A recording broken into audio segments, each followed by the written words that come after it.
अस्सलाम वालेकुम, मैं वसीम मलिक हूँ। आज तारीख़ 9 दिसंबर दिन मंगल का है। आप मेरे यूट्यूब चैनल पे तशरीफ़ लाए, बहुत शुक्रिया आपका।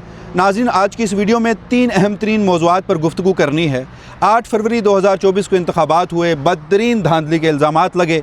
हर उस शख्स जिसने भी उस इंतखाबी धांधली के हवाले से कोई बात की, या फिर हर वो जज जिससे इस निज़ाम को ज़रा बराबर भी शक था कि वो हमारी उस धांधली को अनफोल्ड करेगा, उसको खोलेगा, उसको आश्कार करेगा, जिससे हमें नुकसान पहुंच सकता है, उसे फिर सबक सिखाया गया। जस्टिस मंसूर अली शाह की मिसाल हम सब के सामने है, जस्टिस अतर मिनल्ला की मिसाल हम सब के सामने है। तो आज इसी तरह ही एक और जज साहब के ख़िलाफ़ भी अब तक का सबसे सख्त फ़ैसला आ चुका है, सबसे बड़ा हुक्म सुना दिया गया है। और वो जज साहब कोई और नहीं बल्कि इस्लामाबाद के हलकों में, जो कि कौमी असम्बली के 3 हलके हैं, वहाँ पर इंतखाबी धांधली के हवाले से जो ट्रिब्यूनल्स बने, उसमें उन्होंने जो फार्म 45 मंगवाए, और उन्होंने मुस्लिम लीग नून या जीतने वाले उम्मीदवारों से कहा कि मैं तुमसे कुरान पर हल्फ भी लूँगा, और अगर तुम्हारी धांधली पकड़ी गई तो फिर तुम्हें जेल भी भेजूँगा। जस्टिस तारिक जहांगीरी, फिर उनके ख़िलाफ़ एक मुबैना तौर पर जाली डिग्री का स्कैंडल मंजर आम पर लाया गया। कराची यूनिवर्सिटी हो, इलेक्शन कमीशन हो, माज़रत के साथ हायर एजुकेशन कमीशन हो, सुप्रीम कोर्ट ऑफ पाकिस्तान का आइनी बेंच हो, तमाम तर जो इदारे थे मौजूदा रजीम के, उनको इस्तेमाल किया गया। तो आज जस्टिस तारिक जहांगीरी के ख़िलाफ़ एक सबसे बड़ा फ़ैसला आया है, वो इस वीडियो की सूरत में आपके सामने रखूँगा। जबकि इस वीडियो में ये भी बात करेंगे कि अडयाला जेल में साबिक़ वज़ीर-ए-आज़म इमरान खान से आज उनकी बहनों और वकला की मुलाकात का दिन है।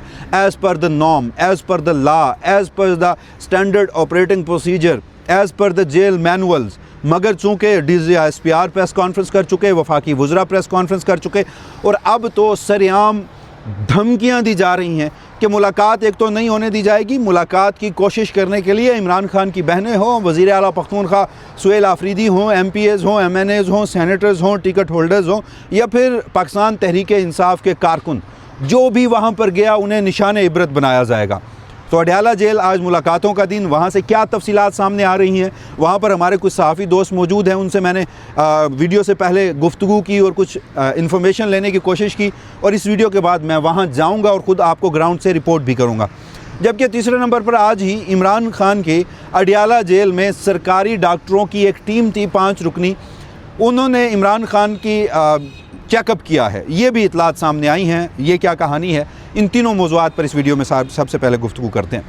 तो साबिक़ वज़ीर-ए-आज़म इमरान खान, उनका एक दरीना मुतालबा, जहाँ देखिए उनका मुतालबा उनके बच्चों से मुलाकात का है, उनका मुतालबा बुशरा बीबी के साथ अडयाला जेल में जो सलूक रखा जा रहा है, उनका मुतालबा अपने बेटों से फ़ोन पर बातचीत का है, उनका मुतालबा उन्हें कानून के मुताबिक ट्रीट करने का और अदालतों में मेरिट पर उनके केस सुनने का।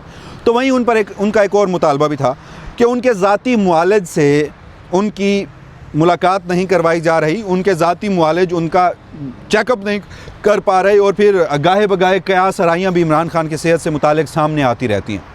तो ग़ालिबन PTI की जानिब से एक दरख्वास्त दी गई थी और अदालती हुक्म था, और उस अदालती हुक्म पर आज पिम्स हस्पताल के 5 डॉक्टर्स हैं, उन पर मुश्तमिल एक टीम पहुँची है, और अडयाला जेल में उन्होंने इमरान खान का सेहत का मुआयना किया है। अब देखते हैं कि उसकी क्या तफसीलात मज़ीद मंजर आम पे आती हैं, जो भी होगा आपके सामने रखेंगे।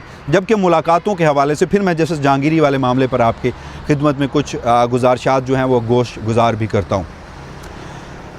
जब आप रावलपिंडी से अडयाला जेल की जानिब जाते हैं, या फिर आप दूसरा रास्ता है चक्री से आप अडयाला जेल की जानिब जाते हैं, या फिर तीसरा रास्ता है कि आप रावलपिंडी की दूसरी तरफ से बहरिया निजी हाउसिंग सोसाइटीज़ हैं उनकी जानिब से आते हैं, तो फैक्ट्री नाका, दागल नाका और गोरखपुर नाका, ये 3 नाके मुख्तलिफ एरिया से लगते हैं। तो इतलात ये हैं कि तीनों को बंद कर दिया गया है, तीनों पर गैर मामूली सिक्योरिटी है, यानी 20 थानों के SHOs और 20 थानों के जो नफरी है वो इस वक्त रावलपिंडी में क्राइम कंट्रोल करने के लिए नहीं है, वो अडयाला जेल के रास्तों पर लगाई गई है। 6 से ज़्यादा खातून पुलिस अफसरान हैं, और उनके साथ कसीर तादाद में जो लेडी कांस्टेबल्स होती हैं वो भी वहाँ पर तैनात की गई हैं। जो मार्केट्स हैं, क्योंकि वो एक रोड है, रोड के इर्द गिर्द मार्केट्स और अवामी एक्टिविटीज़ होती हैं, कमर्शियल एक्टिविटीज़ होती हैं, और फिर उसके दरमियान से भी जो छोटी मोटी गलियाँ कुर्ब जवार के इलाकों को लग रही होती हैं, वो भी बंद की गई हैं। ट्रक खड़े कर दिए गए हैं, पुलिस की नफरी वहाँ पर तैनात कर दी गई है, और ये आगे यानी अलीमा खान अक्सर जाती हैं, सुहेल आफरीदी जाते हैं, ज़्यादातर वो रुकते हैं गोरखपुर नाके पर, या बाज़ औक़ात दागल नाके पर भी वो रुकते हैं, या बाज़ औक़ात फैक्ट्री नाके पर भी वो रुकते हैं। तो ये तीनों जनाब अतराफ़ से जो नाके लगते हैं, जो रास्ते हैं, वो बंद कर दिए गए हैं। पुलिस की इजाफी नफरी तैनात कर दी गई है। मार्केट्स को बंद कर दिया गया है, पेट्रोल स्टेशंस को बंद कर दिया गया है। लेकिन अब चूँकि 2 बजे का वक्त होता है वहाँ पर पहुँचने का, और अब जब मैं वीडियो रिकॉर्ड कर रहा हूँ 2 बजे से कुछ थोड़ा सा ऊपर वक्त हो चुका है, तो देखना ये है कि इमरान खान की बहनें, उनके साथ वकला या PTI के कौन से रहनुमा पहुँचते हैं। बहरहाल मुख्तलिफ विजुअल्स सोशल मीडिया पर ज़ेर गर्दिश हैं कि पंजाब से कुछ, पख्तूनख्वा से कुछ, इस्लामाबाद से लोग जो है वो अडयाला जेल पहुंचने की तैयारी कर रहे हैं। तो एक तरफ तो ये सूरत हाल है कि PTI कह रही है कि हम रूटीन के मुताबिक, मामूल के मुताबिक जैसे हम जाते हैं वैसे जाएंगे, हमें किसी धौंस धमकी की जो फ़र्क है हमें नहीं पड़ रहा। जबकि वफाकी वज़रा जो हैं वो चैलेंज कर रहे हैं, वो थ्रेट कर रहे हैं, वो धमकी दे रहे हैं कि अब इमरान खान की बहनें हों, अरकानी असम्बली हों, टिकट होल्डर हों, कोई पहुँच कर दिखाए, उनसे आनी हाथों से निपटा जाएगा और उन्हें गिरफ़्तार भी किया जाएगा और उन्हें किसी सूरत अब स्पेयर आउट नहीं किया जाएगा और इमरान खान से मुलाकातें हर सूरत बंद हैं। तो ये अब तक की स्ट्रैटेजी है। अडयाला जेल में एग्जैक्टली क्या सिचुएशन बनती है वहाँ से जाकर रिपोर्ट करूँगा। अब आ जाते हैं जस्टिस तारिक जहांगीरी। देखिए उनकी जाली डिग्री का मामला अनफोल्ड हुआ, मंजर आम पे लाया गया। जिस तरह से कराची यूनिवर्सिटी के सिंडिकेट मेंबर्स अप्रूवल दिया, जिस तरह से वहाँ एक जो कराची यूनिवर्सिटी के उस वक्त के वाइस चांसलर थे वो इस्लामाबाद के दौरे से वापस पहुँचे और कहा कि उन्हें बहुत ज़्यादा प्रेशर है और ये काम करना है। जिस तरह से अनफेयर मीन्स की कमेटी ने जस्टिस जहांगीरी को सुने बगैर फ़ैसला दिया, सिंडिकेट ने उसको स्टैंप किया।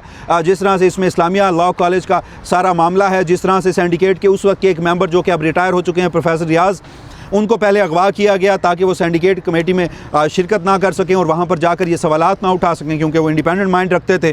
सबक सिखाना मकसूद था जस्टिस जहांगीरी को। कसूर उनका था कि उन्होंने इस्लामाबाद के 3 हलकों के ट्रिब्यूनल जज मुकर्रर किए गए। बार बार उन्हें पैगाम भेजा गया कि आप यूँ तहकीकात ना करें, लेकिन उन्होंने कहा कि वो आइन और कानून के मुताबिक तहकीकात करेंगे। पाकिस्तान की या बिलखसूस इस्लामाबाद की अवाम ने जो मैंडेट जिन उम्मीदवारों को एक्चुअली दिया है वो उनको वापस दिलवाएंगे। उनको बार बार पैगाम रसानी की गई, धमकियां दी गई, ओहदे के लालच दिए गए, पंजाब लाहौर हाई कोर्ट के रावलपिंडी बेंच में ट्रांसफ़र करने की लालच दिए गए। हर तरह उन्हें मनाने की कोशिश की गई। जब वो नहीं माने फिर वो ख़त लिखने वाले जजों में शामिल थे, फिर वो जस्टिस सरफराज डोगर की तैनाती को चैलेंज करने वाले जजों में शामिल थे, फिर वो खुफिया एजेंसियों को मुदाखलत को एक्सपोज करने वालों में शामिल थे। तो जराइम तो उनके बहुत बड़े हैं। फिर फैसला हुआ कि सबसे पहले तो इस शख्स को सबक सिखाना है कि इसकी जुर्रत कैसे हुई कि इंतखाबी धांधली वाले मामले पर ये इलेक्शन ट्रिब्यूनल में हमारी नहीं मान रहा, बल्कि जो जिन लोगों ने वोट किए हैं उनको वो उनकी मैंडेट और उनकी जो रिफ्लेक्शन है उस मैंडेट की वो वापस दिलवाना चाह रहा है। यही बात यहाँ 12 जुलाई 2024 को जस्टिस मंसूर अली शाह ने मखसूस नशिस्तों के फैसले में किया कि उनके नज़दीक कोई सियासी जमात अहम नहीं है। विल ऑफ द पीपल, लोगों ने जिसको वोट दिया है पार्लियामेंट में उसकी रिप्रेजेंटेशन नज़र आनी चाहिए, उसकी रिफ्लेक्शन नज़र आनी चाहिए। लेकिन फिर जस्टिस मंसूर अली शाह के साथ क्या हुआ, आज जस्टिस जहांगीरी, अब उनकी जाली डिग्री का केस, एक तरफ सिंध हाई कोर्ट ने स्टे दे रखा है कि मज़ीद कोई कार्रवाई नहीं करनी। जस्टिस सरफराज डोगर ये बात मानते हैं, लेकिन उसके बावजूद वो दौरे हाजिर के मौलवी इकबाल हैदर हैं, वो कहने पर पिटिशंस करते हैं जिस जज को इस्टेब्लिशमेंट ने सबक सिखाना हो, ये मियाँ दाऊद साहब मैदान में कूद पड़ते हैं। उनकी एक दरख्वास्त थी कि इन डिग्री जाली है, इन्हें काम से रोका जाए। और फिर हमने देखा कि पहले 16 नवंबर को समाअत हुई, उस पर क्या हुआ कि सुप्रीम कोर्ट के आईनी बेंच को वो अंडू करना पड़ा। तो आज बहरहाल उस केस की समाअत हुई है। मुस्लिम लीग नून के रहनुमा हैं बैरिस्टर ज़फ़रुल्लाह, वो अदालती मुआमिन थे। मुस्लिम लीग नून के रहनुमा इस केस में अदालती मुआमिन थे। केस की समाअत कौन कर रहा था? जो लाहौर हाई कोर्ट में 14वें नंबर पर था और इस्लामाबाद हाई कोर्ट में मुसल्लत करके चीफ जस्टिस बनाया गया। केस की समाअत कौन कर रहा था? जो 26वीं तरमीम के नतीजे में एडिशनल सेशन जज था और उसे इस्लामाबाद हाई कोर्ट का, अभी वो परमानेंट जज नहीं है, वो अभी टेम्परेरी जज है, वो उसके साथ बैठा था जस्टिस आज़म खान। इन दोनों जज साहिबान ने बैठकर जस्टिस तारिक जहांगीरी जो सीनियरिटी में, एक्चुअली सीनियरिटी में इस वक्त सीनियर प्यूनी जज होते और जस्टिस जो मोहसिन अख्तर कियानी है वो चीफ जस्टिस होते, अगर ये सारी उलट पुलट ना की जाती तो जस्टिस जहांगीरी के ख़िलाफ़ उन्होंने केस सुना। मुस्लिम लीग नून के जो बैरिस्टर ज़फ़रुल्लाह हैं वो अदालती मुआमिन थे, उन्होंने दलाइल दिए कि केस काबिल समाअत है, इसकी मेंटेनेबिलिटी डिसाइड कर दी गई, केस को काबिल समाअत डिक्लेयर कर दिया गया और साथ ही जस्टिस जहांगीरी को नोटिस भी जारी कर दिए गए और जस्टिस जहांगीरी से 3 दिन में जवाब भी तलब कर लिया गया है।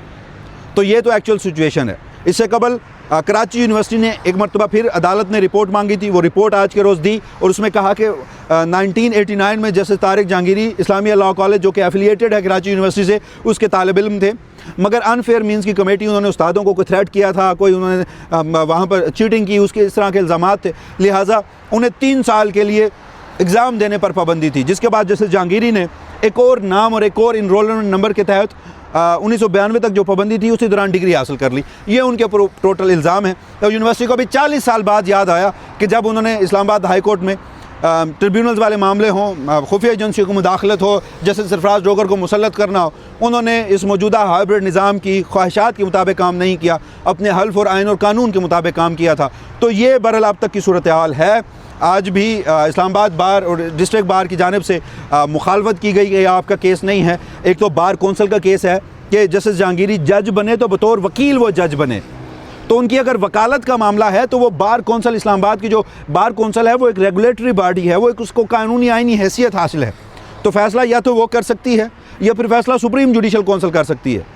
लेकिन जैसे सरफराज डोगर बाजिद थे, चूँकि टास्क मिला हुआ है और उसको पूरा करना है, तो उन्होंने नोटिस जारी करके जवाब तलब करके दरख्वास्त को काबिल समाअत करार दे दिया है। मुझे एक चीज़ अभी तक समझ नहीं आ रही कि अब तो सुप्रीम जुडिशल कौंसल ही तब्दील हो चुकी, उसकी साख्त ही तब्दील हो चुकी, उसमें जस्टिस अमीनुद्दीन खान साहब आ गए, उसमें चीफ जस्टिस याहिया अफरीदी है, जस्टिस हसन नज़र रिजवी है, जस्टिस आलिया नीलम और जस्टिस सरफराज डोगर है।